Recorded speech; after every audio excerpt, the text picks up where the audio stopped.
ایک سزا یہ ہوتی ہے کہ انسان جب گناہ کرنے لگتا ہے تو اللہ نعمتوں کے دروازے کھولتا ہے، مہلت دیتا ہے۔ 500 سال تک فرعون کو مہلت دی۔ کتنے؟ یہاں جو 5 سال حکومت کر لیتا ہے وہ کہتا ہے سب سے قابل میں ہی ہوں، مجھے مہلت بھی ملی ہوئی ہے۔ 500 سال مہلت دی اللہ تعالیٰ نے، اور فرعون کی قوم پر پتہ عذاب کس طرح کے آئے تھے؟ ٹڈیاں مسلط کر دی اللہ نے۔ یہ گھومتی نہیں چھوٹی سی، ہم اپنی زبان میں اس کو کچھ لوگ مختلف ناموں سے یاد کرتے ہیں، کوئی مکڑی کہتا ہے، کوئی کچھ کہتا ہے، مسلط کر دی، جاتی نہیں۔ ان پر بنی اسرائیل کے ان مقابل جو فرعون کی قوم تھی ان پر الزام اس طرح کا عذاب آیا کہ مینڈک مسلط کر دی اللہ تعالیٰ۔ برتن کھولتے تھے اندر مینڈک نکلتا تھا، دنیا کی ہر دوائی استعمال کرتے تھے لیکن مینڈک نکل آتا تھا۔ تھوڑا سا سمجھا کرے چیزوں، ہمارے رنگ نہیں زیادہ گورے کہ ہم پر عذاب نہیں آتا، کوئی بہت زیادہ اللہ تعالیٰ معاف فرمائے دولت نہیں جمع کرا بیٹھے شاہی خزانے میں کہ ہم سے پوچھا نہیں جائے۔ یہ مہلت ہے، مہلت کو مہلت سمجھو۔ پھر جب پکڑ آتی ہے نا اللہ کریم کی، میں نے دیکھا ہے کروڑوں روپیہ، 6 اولادیں، ایک شخص کے بچے باہر سے آ رہے تھے، وہ بندہ بیمار تھا، مجھے کہنے لگا حضرت جی دعا کریں میں ان کے آنے سے پہلے مر جاؤں ورنہ آ کے مجھے مار دیں گے، دعا کرے۔ اتنی بے سکونی، کروڑوں روپیہ پڑا ہے تو یہ عذاب نہیں؟ کوئی ضروری ہے کہ پتھر برسیں گے تو سمجھ آئے گی؟ یہ جو سگا بیٹا بوڑھے باپ کے قریب سے گزر جاتا ہے سلام نہیں لیتا تو اس کو عذاب نہیں سمجھتے؟ یہ معمولی بات ہے؟ نہیں ہمارے رنگ ہو رہے، ہمارے سماعت ہیں۔ 1500 سال مہلت دی نوح علیہ السلام کی قوم کو۔ کتنے سال؟ بول کے بتائیے، بول کے دوبارہ بولیے۔ 1500 سال۔ کوئی آدمی اپنی سمارٹنس پہ خوش نہ ہو جائے کہ 20 سال ہو گئے میں تو نافرمانی بھی کر رہا ہوں، روٹی بھی پک رہی ہے، میں تو حرام بھی کھا رہا ہوں، پھر بھی سب ٹھیک ہے۔ 1500 سال مہلت دی۔ پھر حضرت نوح کہنے لگے اللہ میں نے تو بڑا سمجھایا، اللہ ہی باز آتے۔ تو رب کریم نے فرمایا کشتی بناؤ۔ اللہ کے پیغمبر کشتی بنانے لگے تو قوم مذاق اڑانے لگے۔ اب کیا کرنے لگے ہو؟ اب کشتی بنانے لگے ہو، خیر تو ہے، قوم مذاق اڑا رہی ہے حضرت نوح علیہ السلام کا۔ آپ نے کشتی بنائی، پانی کہاں سے نکلا؟ نہ بارشیں ہوئی نہ سیلاب آئے، ایک تندور تھا اس کے اندر سے پانی نکلنا شروع ہو۔ کبھی تندور سے بھی پانی نکلا ہے، پر جب نکالنے والا چاہتا ہے تو وہاں سے بھی ایک تندور سے پانی نکلا۔ اتنا نکلا، اتنا نکلا، اتنا نکلا کہ قوم ساری ڈوب گئی۔ قرآن مجید کے صفحات شہادت دیں گے کہ حضرت نوح کی قوم کا بچہ بہ گیا، بچے صرف وہ تھے جو حضرت نوح کے ساتھ ہو گئے، تباہ ہو گئی۔ اللہ بے نیاز ہے، بے نیاز۔ 1500 سال مہلت ملے اور تو پھر بھی کہے رب بڑا کریم ہے معاف کر دے گا۔ 1500 سال تجھے گنجائش تھے اور تو کہے کوئی نہیں، بات معافی ملنی چاہیے ابھی بھی۔ میرے بھائی، حضرت صالح علیہ السلام کی قوم، حضرت صالح نے تبلیغ شروع کی تو کہنے لگے پہلے معجزہ دکھاؤ۔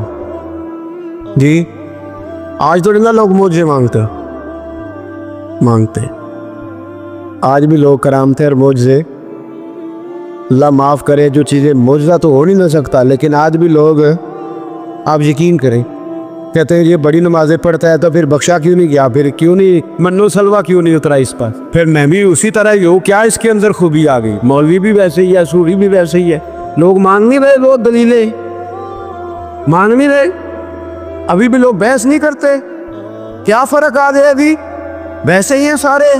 اللہ تعالیٰ سے ڈرنا چاہیے، ہمیں سامنے والے کی طرف دیکھ کر صحیح ہونے کا حکم نہیں ہے، ہمیں اپنی اصلاح کا حکم ہے، اپنی طرف دیکھ کے اپنے آپ کو ٹھیک کرنے کا۔ الزام لگا کے گزر جانا اس کا کوئی مطلب؟ سنو اور یاد رکھو، حضرت صالح علیہ السلام سے کہنے لگے پہلے معجزہ دکھائیں، تو حضرت صالح علیہ السلام نے فرمایا اونٹ کہاں سے پیدا ہوتے ہیں؟ کہاں؟ اونٹنی کے بطن سے۔ فرمایا آؤ میں تمہیں پہاڑ کے اندر سے اونٹنی پیدا کر کے دکھاتا ہوں۔ کہاں سے؟ پہاڑ کے اندر سے۔ حضرت نوح ساتھ لے کے گئے تو پہاڑ کے اندر سے اونٹنی نکلی، اور اونٹنی بھی گابن تھی، اس کے پیٹ میں بچہ، اور اونٹنی اتنا دودھ دیتی تھی کہ ساری بستی دودھ پی جاتی تھی، پھر بھی دودھ بچ جایا کرتا تھا۔ لیکن حضرت نوح علیہ السلام نے فرمایا تم نے دیکھ تو لیا ہی اسے، یہ جتنا دودھ دے گی روٹی بھی اتنی کھائے گی. ایک دن تم سارے پانی پیو گے، ایک دن یہ سارا پانی پیا کرے گی. ایک دن تم سارے باقی جانوروں کو گھاس کھلاؤ گے، ایک دن یہ اونٹنی ہے. اونٹنی کا نام کیا؟ ناقۃ اللہ، اللہ کی اونٹنی. کس کی اونٹنی؟ نام کیا ہے؟ اللہ کی. یہ اللہ کی اونٹنی ہے. تو حضرت نوح علیہ السلام کی اونٹنی فرمائے اس کی بے ادبی نہ کرنا. باز نہیں آئے لوگ، باز نہیں آئے. کہنے لگا جی دودھ دینا تو ٹھیک ہے، پر یہ جو سارا پانی پی جاتی ہے نا، یہ صحیح نہیں. یہ جو ساری گھاس کھا جاتی ہے یہ نہیں تھی. دودھ دینا تو ٹھیک ہے پر یہ نہیں صحیح. آپ نے فرمایا اسے کچھ نہ کہنا، اللہ کی اونٹنی ہے. میں کہا کرتا ہوں ان لوگوں نے ناقۃ اللہ کی بے ادبی کی. حضرت نوح علیہ السلام کی اونٹنی کی ٹانگیں کاٹ دی. صالح علیہ السلام. اور دیکھو اللہ بڑا بے نیاز ہے، اگر پیدا کرنا جانتا ہے تو حفاظت کرنی نہیں جانتا. لیکن رب کریم نے فرمایا نہ کرنا. انہوں نے ان کے پیر کاٹ دیے، کانوں پہ چھریاں لگائیں. اونٹنی جب مر گئی، اونٹنی اللہ تبارک و تعالیٰ کی وہ اونٹنی جب مر گئی تو حضرت صالح علیہ السلام کی قوم پر رب کریم نے زلزلہ بھیجا. اذا زلزلت الارض زلزالہا. جب زلزلے آئے گے اور جب ان کا زلزلہ آنا ہے، زلزلہ آتا ہے نا، کیا کرتی ہے قوم؟ لا الہ الا اللہ، لا الہ لا الہ الا اللہ کلمے جاری ہو جاتے. بلکہ ایک دفعہ ایسا بھی ہوا کہ مسجدوں میں اعلان ہونے لگے زلزلہ آ رہا ہے. جو فجر کے لیے نہیں اٹھے زلزلے کے لیے وہ بھی اٹھ گئے. جن کا دعویٰ ہے نا میری سویرے آنکھ نہیں کھلتی، ان کی لگی نہیں کتنے گھنٹے، بعد میں بھی نہیں لگی. ٹی وی پہ اعلان ہوتے رہے کوئی نہیں آ رہا، سو جاؤ چپ کر کے. لیکن آنکھ لگی. موت سے تو ڈرتا ہے، اللہ سے ڈرتا ہی نہیں. موت کا خوف ہے، رب کا نہیں. زلزلہ آیا، ساری قوم تباہ ہو گئی. بتاؤ اگر ناقۃ اللہ کی گستاخی ہو تو اللہ ناراض ہو جاتا ہے، اور اگر اولیاء اللہ کی ہو، اگر اولیاء اللہ کی ہو تو رب ناراض نہیں ہوتا. شرم نہیں آتی لوگوں کو داتا صاحب کی بے ادبی کرتے، شرم نہیں آتی لوگوں کو غوث اعظم کی گستاخی کرتے، حیا نہیں آتی جنہوں نے دین پھیلایا ان کی بے ادبی. میں درد سے کہتا ہوں، رو کے کہتا ہوں، اور اگر کلیجہ پھٹ سکے تو میں دکھاؤں زخم کتنے.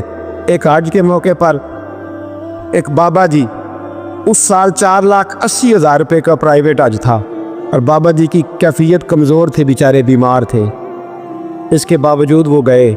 بوڑھے آدمی، جا کے بیٹھیے بزرگ. اور کتنی مشکل ہے وہاں منا، مزدلفہ، عرفات، طواف زیارت. کتنا مشکل کام ہے طواف زیارت کرنا، طواف وداع کرنا. کس کٹھن سے حج کیا، بڑھاپے میں پیسے بھی لگائے. اور جب وہ روضہ رسول پہ گئے صلی اللہ، اور انہوں نے جا کے نبی پاک صلی اللہ علیہ وسلم کے روزے کی طرف منہ کر کے درود شریف پڑھا تو ایک ملا نے اٹھ کے کہہ دیا تو مشرک ہے. تو میری روح کانپی. میں نے کہا تجھے شرم نہیں آئی، حیا نہیں آئی؟ اس کی عمر دیکھ، کس بڑھاپے میں کہاں سے چلا، کہاں آیا. یہ مشرک ہوتا تو کسی مندر میں جاتا، یہ مشرک ہوتا تو کسی گرجے میں جاتا. یہ مشرک نہیں، یہ مومن ہے. اور یہ وہ والا مومن ہے جس کے سینے میں دل جب دھڑکتا ہے تو خالی دھڑکتا نہیں، ساتھ وہ محمد عربی پہ درود و سلام بھی پڑھتا ہے. شرم نہیں آتی لوگوں کو، اتنی بڑی گستاخی کرتے. جو روزہ رسول پہ آیا مشرک ہے. میں نے دیکھ مولوی کو صاحب صاحب کہا تھا، میں نے کہا اگر میں مشرک ہوں تو نکالو، مشرک کا داخلہ تو یہاں ویسے ہی منع ہے. شرم نہیں آتی؟ اپنی زبان کا ایک پاس کرو کچھ. اتنا ظلم، اتنی بڑی فرقہ واریت امت میں، اتنا امت کو تقسیم کرتے ہو، تمہیں شرم نہیں آتی؟ جہاں سے اتحاد کا پیغام دینا چاہیے وہاں سے تم لوگوں کو فرقے کا پیغام دیتے ہو، ایک مقصود فرقے کی تبلیغ کرتے ہو. خدا را تو میں کہہ رہا ہوں ناقۃ اللہ کی بے ادبی پہ عذاب آتا ہے، تو اولیاء اللہ کی بے ادبی میں نہیں آتا.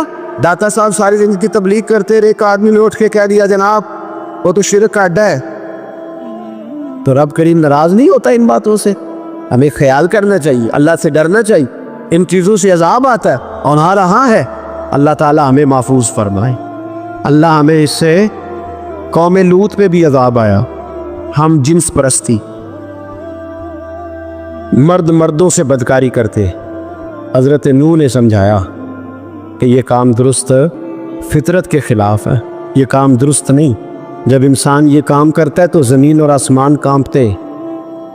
اب میں کیسے کھول کے بتاؤں، میرے پاس اعداد و شمار ہے کہ پاکستان کے اندر اس کام کی کیفیت کیا ہے اور کس طرح کر کے لوگ، میں تو رونا روتا رہتا ہوں داڑھی کا.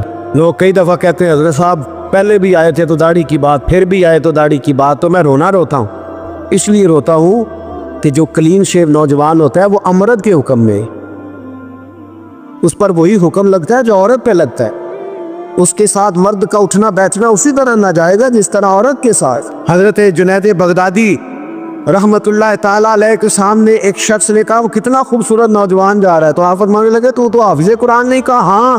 فرمانے لگے جا اپنے حفظ کی خیر منا۔ وہ شخص کہتے ہیں میں نے اس بغیر داڑھی والے کلین شیو نوجوان کو بری نظر سے دیکھا، مجھے قرآن پاک ہی بھول گیا، سارا قرآن پاک بھول۔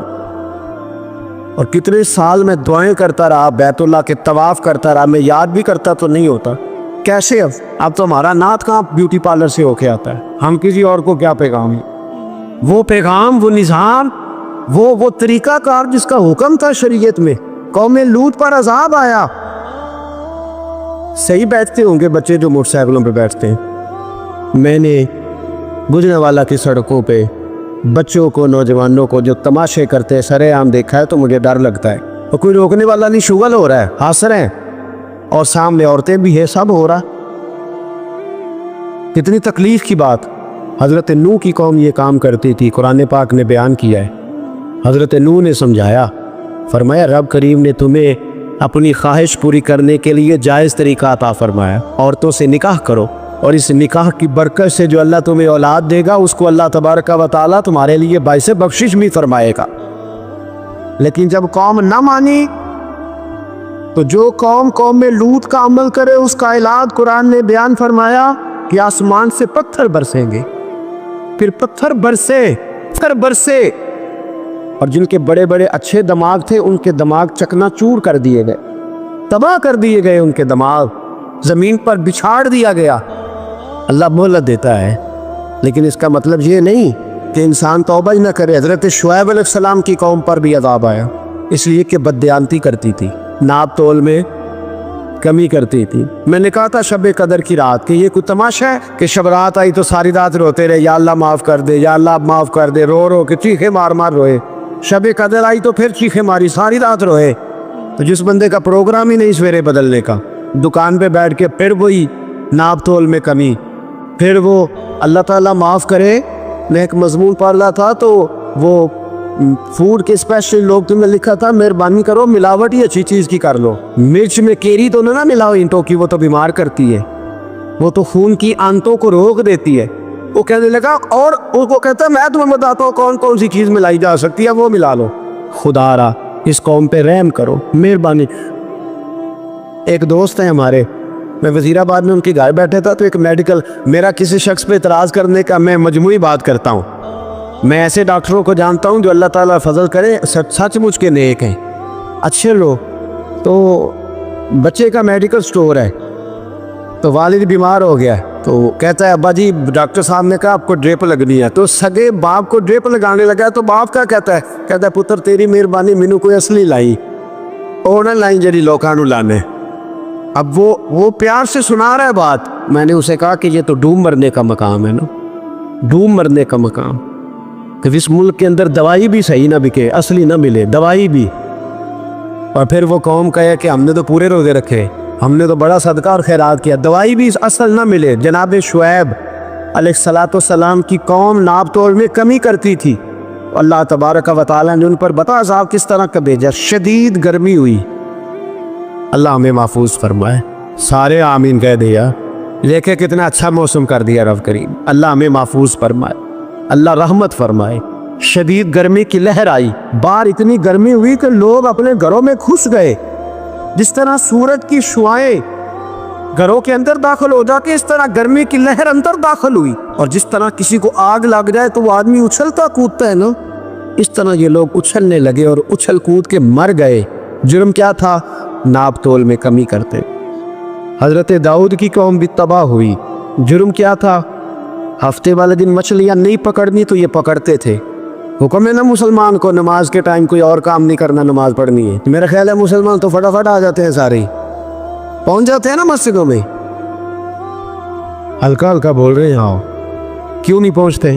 اگر حضرت سید، اور پتہ انہیں سزا کیا ملی؟ اللہ نے فرمایا اس ٹائم عبادت کرنی ہے، کام نہیں کرنا، وقت نہیں ہے کام کا۔ انہوں نے مچھلیاں پکڑی